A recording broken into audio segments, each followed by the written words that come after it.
Bhojpuri cinema में बवालों का दौर एक बार फिर से शुरू हो सकता है। इस बार मामला मशहूर अभिनेत्री अक्षरा सिंह से जुड़ा हुआ है। एक मशहूर अखबार के हवाले से खबर आई कि अक्षरा सिंह ने एक मशहूर गायक के खिलाफ पुलिस में कोई शिकायत की है।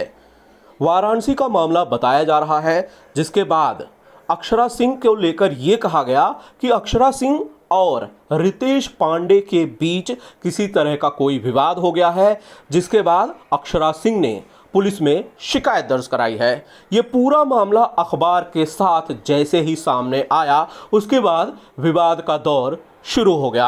हालांकि इस खबर पर अक्षरा सिंह ने सफाई दी है।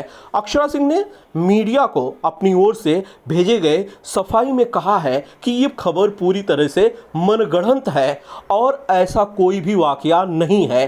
वाराणसी का हवाला देते हुए खबर में कहा गया था कि वाराणसी के सारनाथ पुलिस में उन्होंने शिकायत दर्ज कराई, लेकिन अक्षरा सिंह का कहना है कि वो मुंबई में है। पिछले 60 दिनों से वो मुंबई में ही हैं। कोरोना वायरस के चलते वो वाराणसी नहीं गई हैं, तो फिर यूपी में पुलिस में शिकायत दर्ज कराने की खबर पूरी तरह से झूठी है। आपको हम अक्षरा सिंह का वो बयान सुनाते हैं जो उन्होंने मीडिया को अपनी ओर से सफाई के तौर पर पेश किया है। आज सुबह सुबह एक प्रतिष्ठित समाचार पत्र के वेब संस्करण में मैंने अपने बारे में एक न्यूज़ पढ़ी जो सरासर बेबुनियाद है। गायक रितेश पांडे के खिलाफ सारनाथ थाने पहुंची भोजपुरी अभिनेत्री अक्षरा सिंह, लगाया अभद्रता का आरोप। हेडिंग से पोस्ट खबर का मुझसे कोई सरोकार नहीं। वैश्विक महामारी कोरोना में मैं पिछले 60 दिनों से अपने घर में क्वारंटीन हूँ, सुरक्षित हूँ और कहीं बाहर गई ही नहीं, तो मैं यूपी में एफआईआर कैसे करा सकती हूँ। इसलिए मैं इस खबर का खंडन करती हूँ कि मैंने किसी पर कोई एफआईआर नहीं किया। खबर में जो लिखा है वो बिना सिर पैर का है।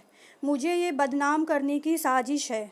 कई लोग हैं जो समय समय पर मेरे खिलाफ साजिश रचकर बदनाम करने की कोशिश करते हैं। मुझे इन सब चीज़ों से कोई मतलब नहीं है। मुझे मेरे फैंस का प्यार और आशीर्वाद भरपूर मिल रहा है।